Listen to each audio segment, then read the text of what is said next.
Muy buenos días, queridos hermanos, Dios les bendiga. Yo soy el misionero Gilmar Rivas Pereira, trabajando ya algunos años en Purús, así es. Junto a mi familia estamos trabajando ya como 10 años en Purús, un lugar multiétnico donde hay muchas etnias, exactamente 8 etnias viviendo por allá, y también donde hay algunos grupos que no han sido contactados todavía, que son conocidos como los nómadas o también como los calatos o los mashcos, diferentes nombres que se les han dado a ellos. Pero justamente en ese lugar de Purús es donde hay muchos de estos grupos todavía. Purús es una provincia de Ucayali y es justo el límite con Brasil. Y ahí estamos trabajando, hemos decidido trabajar con mi familia por allá porque justamente porque hay muchos grupos los cuales necesitan recibir el Evangelio, y no solamente recibir el Evangelio, sino también darles una enseñanza de la palabra del Señor prolongada a través del discipulado, de tal manera que ellos puedan madurar y ellos puedan también compartir la palabra a sus propios paisanos. Tuvimos la oportunidad de ser preparados por la misión Nuevas Tribus allá en Bolivia, en Santa Cruz. También tuvimos la oportunidad de estudiar con los hermanos de Silta, en Lima, y bueno, continuar nuestra preparación de tal manera que podamos servir al Señor con eficacia. Así es, dependemos del Señor. El Espíritu Santo toma control de nuestras vidas para hacer lo que Jesucristo nos encomendó, la Gran Comisión. Justamente la Gran Comisión es que hoy día yo quiero compartir esta reflexión, no sin antes agradecer al hermano Roner, también a todos los de Atocri. Gracias por vuestra invitación, estoy a su servicio y también ustedes están bienvenidos a Purús. Permítanme leerles un pasaje de la Biblia muy conocido y que el día de hoy será motivo para que nosotros podamos reflexionar. Está en el libro de Mateo capítulo 28 y vamos a leer a partir del versículo 16. Dice: pero los 11 discípulos se fueron a Galilea, al monte donde Jesús les había ordenado. Y cuando le vieron, le adoraron, pero algunos dudaban. Interesante, ¿eh? Algunos adoraban y otros dudaban. Y Jesús se acercó y les habló diciendo: toda potestad me es dada en el cielo y en la tierra. Por tanto, id y haced discípulos a todas las naciones, atentos a lo que es el mandato de la Gran Comisión. Por tanto, id y haced discípulos a todas las naciones, bautizándolos en el nombre del Padre, del Hijo y del Espíritu Santo, enseñándoles que guarden todas las cosas que os he mandado. Y he aquí, yo estoy con vosotros todos los días hasta el fin del mundo. Y este es un pasaje muy conocido. Seguramente cuando alguien quiere hablar sobre la misión de la iglesia, pues justamente va a tomar este pasaje. Bueno, y el día de hoy lo que vamos a hablar y lo que les quiero compartir es justamente eso, sobre la Gran Comisión, pero lo que compete a la iglesia, ¿cierto? Entonces vamos a titular esta reflexión como la misión de la iglesia, porque cuando hablamos de misión de la iglesia estamos confundidos, porque muchos probablemente piensan que la misión de la iglesia es ayudar al pobre, y no es que estoy diciendo que no lo hagamos, hay que hacerlo. Pero ¿cuál es la misión en sí? El corazón de la misión, lo profundo de la misión. Muchos de repente están pensando que la misión de la iglesia es construir templos, o hacer escuelas, o de repente poner institutos, o dar alimento a los pobres. Bueno, podemos hacer todo eso, y allá en Purús estamos haciendo. La idea es hacer un instituto de computación inglés, la idea es una escuela, la idea es reforzar a los niños, la educación, también la parte de la salud, y lo hacemos, ¿ah? Pero ¿cuál es la misión en sí? Porque nos podemos abrumar por muchas cosas que como iglesia podemos hacer, y eso es lo que ocurre, porque en la gran mayoría de iglesias que nosotros conocemos estamos abrumados por las muchas actividades que se hace cada semana. Incluso ahora en la pandemia, las actividades no pararon. Probablemente paró un poco al inicio, pero después todo continuó. Las actividades hasta hoy en día continúan muchas veces abrumando a aquellos que son los líderes y que a veces sirven en un ministerio y en otro y en otro, y a veces no queda un tiempo para una relación personal e íntima con Dios. Entonces, en estos pasajes vamos a ver un poco lo que es la misión de la iglesia en sí. Entonces, no lo vamos a ver en un orden como está aquí, pero sí vamos a tocar todos los versículos que hemos leído. Entonces, vamos a ver estos versículos del 19 que dice: por tanto, id y haced discípulos a todas las naciones. Así es. Aquí vamos a comenzar hablando identificando qué es lo que Jesucristo nos estaba diciendo y hacia dónde nosotros teníamos que apuntar la misión de la iglesia. Entonces, cuando Jesucristo dice, vayan y hagan discípulos a todas las naciones, está hablando de algo que es claro cuando tú analizas lo que significa naciones en el Antiguo y en el Nuevo Testamento. Y aquí vamos a hacer la diferencia. Por ejemplo, ¿tú sabes cuántos países hay en el mundo? Puedes pensar cuántos países hay en el mundo. Y esto vamos a ver para que entendamos el concepto de naciones en la Biblia. ¿Cuántos países hay en el mundo? Según la ONU dice que hay 193 países. 193 países. Algunos dicen 195, pero vamos a tomar lo que dice la ONU. 193 países. ¿Ah? Países como Perú, como México, como Noruega, los países que conoces. Ahora, ¿cuál es la diferencia con etnias? Porque cuando nosotros hablamos de países, estamos hablando de 193 países. Pero cuando hablamos de etnias, ¿cuántas etnias hay en el mundo? Y aquí te vas a dar con la sorpresa de que etnias es totalmente distinto a países. Estamos hablando de países de unos 193, pero cuando hablamos de etnias, estamos hablando de 11.000 etnias a nivel mundial. Y este es un número el más bajo de todos, porque hay otros que dicen que hay 16.000 y hay otros que dicen que hay 24.000, pero yo creo que hay 11.000. Viendo la parte técnica, etnolingüística, de cultura, de idioma. Entonces yo creo que hay 11.000. Entonces, 11.000 etnias en el mundo.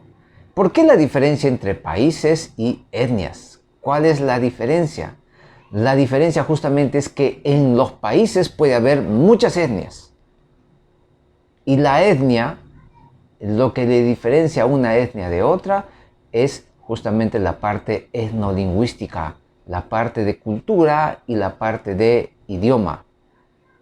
Si hay un grupo de personas que habla un idioma o un dialecto y también tiene una cultura distinta a otra, que también habla otro idioma y tiene otra cultura, entonces son etnias distintas.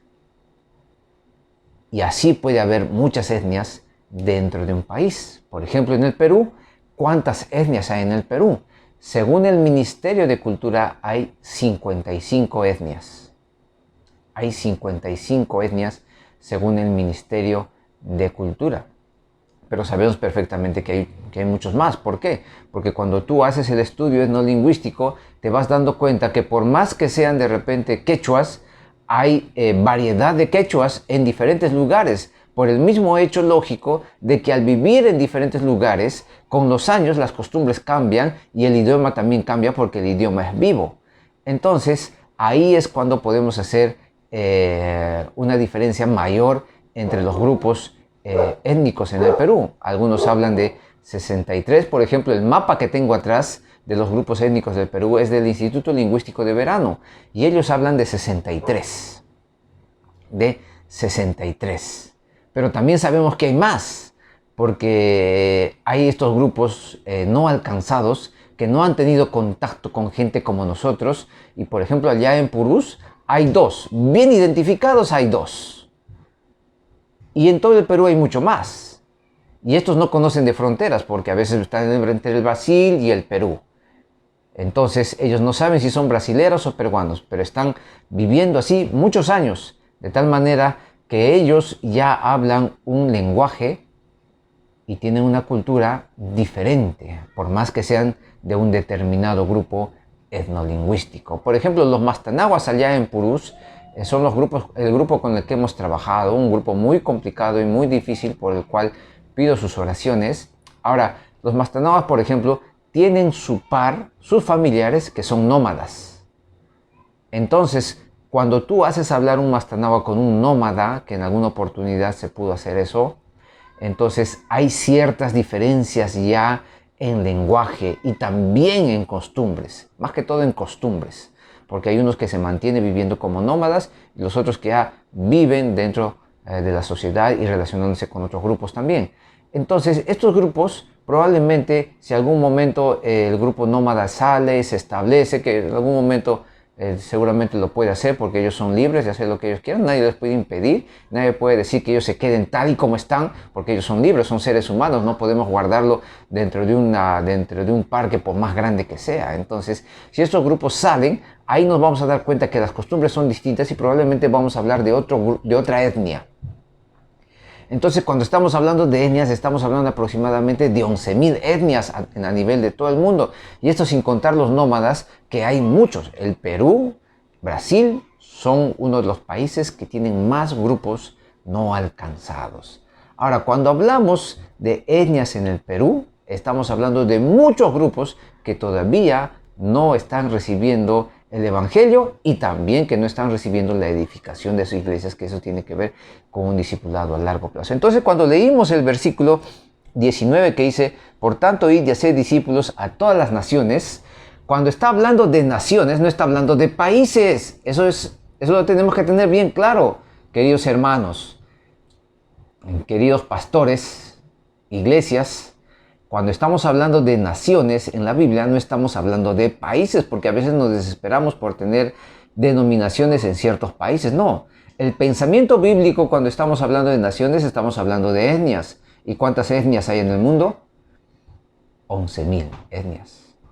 En el Perú probablemente hay 63, 70, 80, algunos hablan hasta de 90, pero hay muchas hay en el Perú. Entonces, cuando dice vayan y hagan discípulos a todas las naciones, está hablando de etnias, grupos etnolingüísticos que se diferencian de los demás porque tienen una cultura y un idioma diferentes a los demás. Así es. Y cuando el Señor nos envía a cumplir la gran comisión, nos está enviando justamente a que enviemos misioneros y oremos por las etnias de todo el mundo, 11.000 aproximadamente todas las etnias. Entonces, sigamos. Dice, haced discípulos a todas las etnias, bautizándolos en el nombre del Padre y del Hijo y del Espíritu Santo, enseñándoles que guarden todas las cosas que os he mandado, y he aquí yo estoy con vosotros todos los días hasta el fin del mundo. Y en estos dos versículos vamos a encontrar los detalles de la misión que debe cumplir la iglesia de Cristo. Entonces la idea es enviar, ¿cierto? ¿Y qué es lo que van a hacer estos misioneros cuando vayan a otros lugares para cumplir la misión que Cristo nos ha encomendado? Pues justamente es lo que Cristo nos ha enseñado. ¿Y qué es lo que Cristo nos ha enseñado? Pues cuando Él vino, compartió la palabra que el Padre le dio. Aunque en estos versículos no habla de evangelismo, pero el evangelismo está implícito, porque tú no puedes discipular a aquel que nunca se va a ser cristiano, nunca va a ser creyente.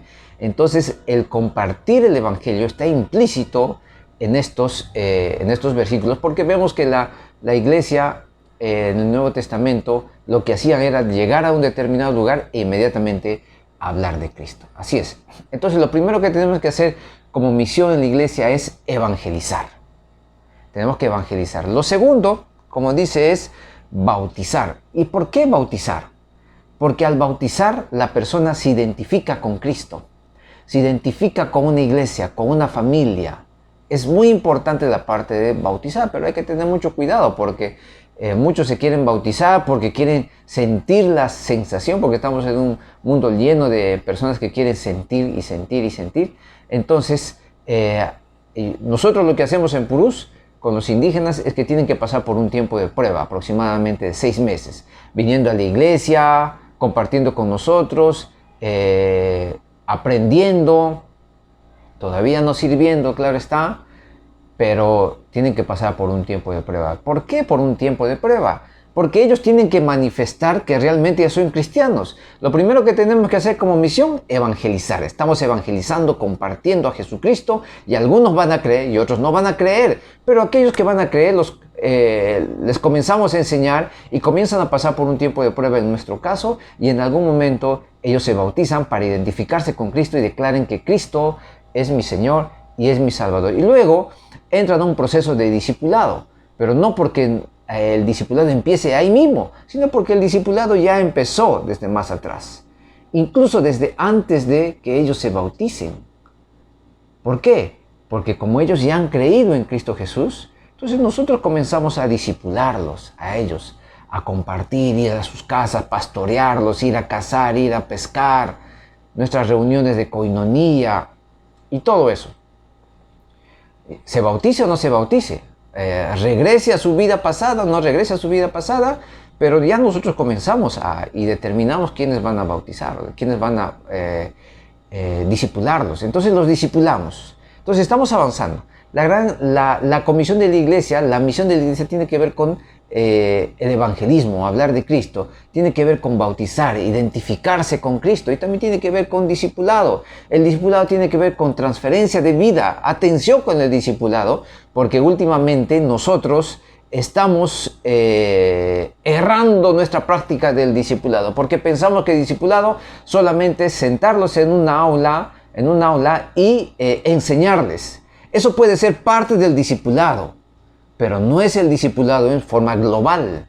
¿Por qué? Porque el discipulado tiene que ver con el estilo de discipulado que Jesucristo nos enseñó. Y eso es transferencia de vida. Te voy a enseñar, está bien, pero también voy a salir a caminar contigo, voy a ir a tu casa, tú vas a venir a mi casa, vamos a conocernos entre familias, vamos a llamarnos, vamos a estar en contacto, juntos vamos a ir a evangelizar, vamos a ir a la iglesia, vamos a hacer misiones a corto plazo. O sea, tiene que ver con vida.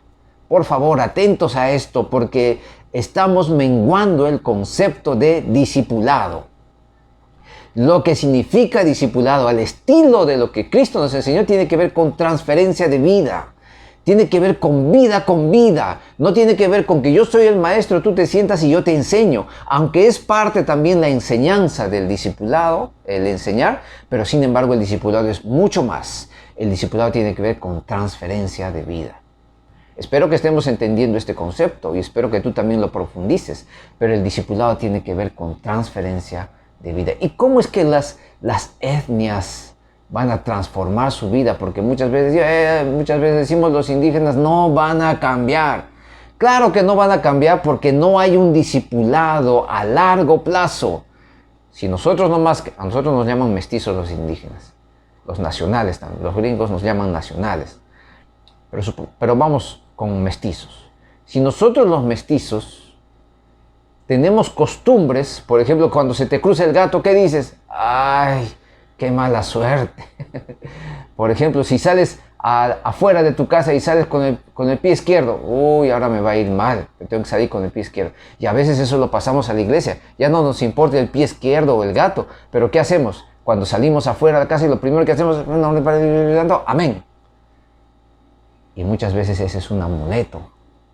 Y otros dicen, no, yo no me persino porque yo no soy católico. Pero ¿qué haces? Cuando sales de tu casa, Padre mío, apóyame, que me vaya bien este día. Amén. Entonces, muchas veces si nosotros nomás, estando en la iglesia tantos años, aún mantenemos costumbres pasadas, nuestra vida pasada, y no solamente eso, sino también que mantenemos costumbres erradas que no tienen nada que ver de nuestra cosmovisión pasada. Imagínate los indígenas, que no vienen de un contexto católico, imagínate, sino de un contexto animista. Es un proceso a largo plazo, y ese largo plazo tiene que ver con evangelizarlos, bautizarlos, discipularlos, pero discipularlos a largo plazo. A los que creen y a los que quieren, ¿no? Porque el discípulo tiene que querer ser discípulo. Y hay gente indígena que quiere serlo. Pero muchas veces cuando vamos a la comunidad, vamos por una semana, 2 semanas, 3 semanas, regresamos y casi no estamos con ellos. ¿Cómo esperamos que haya una verdadera transformación? Si Jesucristo dejó su reino, vino a este mundo y estuvo como 3 años con sus discípulos ministerialmente. Y nosotros Queremos que haya transformación en las personas viéndolos de vez en cuando. Ahí no va a haber transformación, porque ese no es el discipulado que nos enseñó Jesucristo. Entonces la misión de la iglesia tiene que ver con evangelizar, tiene que ver con bautizar, tiene que ver con discipular y también tiene que ver con enseñar, porque dice la parte final, dice enseñándoles que guarden todas las cosas que les he mandado. Tiene que ver con enseñar, una enseñanza prolongada de la palabra del Señor, devocionales, estudios. ¿Ah? Y esto de enseñar tiene que ser la palabra de Dios misma llegando a ellos. Y podemos utilizar una traducción viviente, Dios habla hoy, hasta las mismas Biblias que ya han sido traducidas y muchos misioneros se han sacrificado para traducir muchos años y eso también podemos utilizar. Entonces, la idea tiene que ver con la misión de la iglesia, tiene que ver con evangelizar, bautizar, discipular, enseñar. ¿Y esto de dónde sale? Justamente sale de estos dos versículos de Mateo 28, del 19 al 20. Así es. Recordemos que en Hechos 1:8, Jesucristo también les dice a los discípulos que ellos serán sus testigos y predicarán la palabra del Señor. Así es. Y cuando nosotros como cristianos recibimos esa palabra del Señor en Hechos 1:8 de ser testigos, tiene que ver con ser mártires. O sea, en otras palabras, tiene que ver con renuncia, tiene que ver con sufrimiento. Ahora, esto es lo que los cristianos postmodernos no quieren, ¿no? Todo menos sufrimiento y todo menos renuncia. Pero la misión que Cristo nos enseñó implica renuncia a nuestras comodidades, renuncia incluso a familiares, renuncia a muchas otras cosas que la carne no quiere renunciar, pero que el Espíritu Santo te lleva a renunciar. Porque ese es el ejemplo que nosotros tenemos en el Nuevo Testamento de Cristo y los apóstoles. Entonces, cumplir la gran comisión, la misión que Cristo nos dio, implica también renuncia. Pero no solamente implica eso. Vamos al versículo 18. Dice el versículo 18, y Jesús se acercó y les habló diciendo, toda potestad me es dada en el cielo y en la tierra. Ahora vamos a la parte final del versículo 20, dice, y he aquí yo estoy con vosotros todos los días hasta el fin del mundo. Este es interesante, ¿por qué? Porque el núcleo de la misión que Cristo dejó a su iglesia tiene que ver con evangelizar, bautizar, discipular y enseñar. Ese es el núcleo, ¿cierto? Pero ese núcleo está cubierto por lo que hemos leído. Dice, toda potestad me es dada en el cielo y en la tierra. O sea, Jesucristo tiene toda autoridad. Miren, yo les he dado, aquí está, la comisión que como iglesia ustedes tienen que cumplir. Pero no están solos. ¿Por qué? Porque toda autoridad me ha sido dada, toda potestad me ha sido dada. Y no solamente eso, dice, y aquí yo estoy con vosotros todos los días. Jesucristo está con nosotros todos los días. En otras palabras nos dice, ustedes cumplan la gran comisión, pero yo les estoy protegiendo, yo los estoy resguardando. Ustedes están conmigo. En otras palabras, le está diciendo Jesucristo a nosotros, a la iglesia. Ustedes están conmigo. Eso es lo que Jesucristo nos está diciendo. Jesucristo te da una victoria anticipada. En otras palabras, Jesucristo te dice, cumple la gran comisión, porque tú vas a tener victoria en tu cumplimiento. Qué hermoso ir y a las naciones, a las etnias, sabiendo que Cristo tiene toda autoridad y Él está con nosotros todos los días. ¿Quién nos puede vencer? ¿Quién nos puede vencer? Pero ¿qué es de los sufrimientos? ¿Qué es de las muertes, enfermedades? Dirán ustedes. Recuerden que les dije, implica renuncia. Pero la renuncia a todo eso, los padecimientos que nosotros podamos tener, no quiere decir que hemos perdido. Porque la victoria es anticipada, porque Cristo está con nosotros y Él tiene toda la autoridad del mundo. Estamos hablando de un reino espiritual. No estamos hablando de un reino de este mundo. Y Cristo allí ya tuvo la victoria. Entonces nos dice, cumplan la gran comisión, que yo tengo toda la autoridad y estoy con ustedes. Y para terminar, versículo 16 dice, pero los 11 discípulos se fueron a Galilea, al monte donde estaba Jesús, les había ordenado.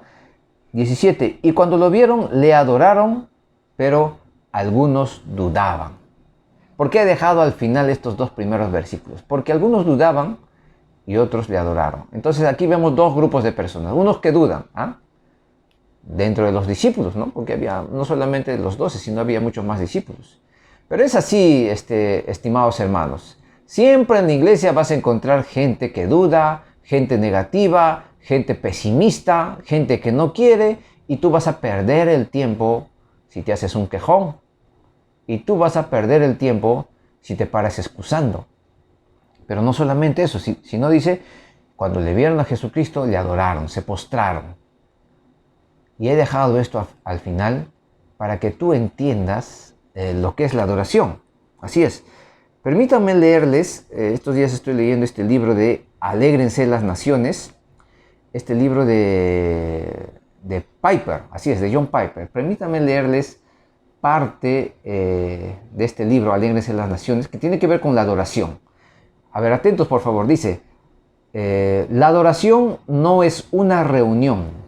Atentos, la adoración no es una reunión. La adoración no solo es participar de un tiempo de alabanza o escuchar una predicación.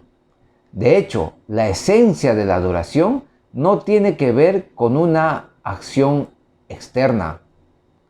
La adoración es fundamentalmente una actitud de corazón que nos lleva a estimar a Dios por encima de todos los tesoros del mundo. Así es.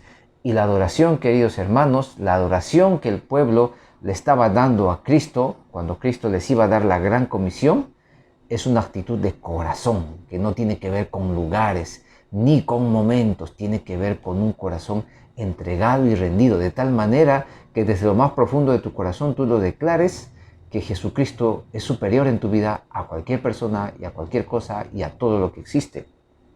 Entonces, ellos le adoraron. Finalmente, la adoración anticipa la misión de la iglesia. Porque después que estos discípulos estaban adoraron, vino la misión que Cristo encomendó a la iglesia. Entonces, la adoración anticipa la misión de la iglesia. Recuerden que antes de enviar los primeros misioneros, Bernabé y Saulo, al mundo conocido en esa época, ellos estaban ministrando y estaban ayunando. Y eso tiene que ver con adoración.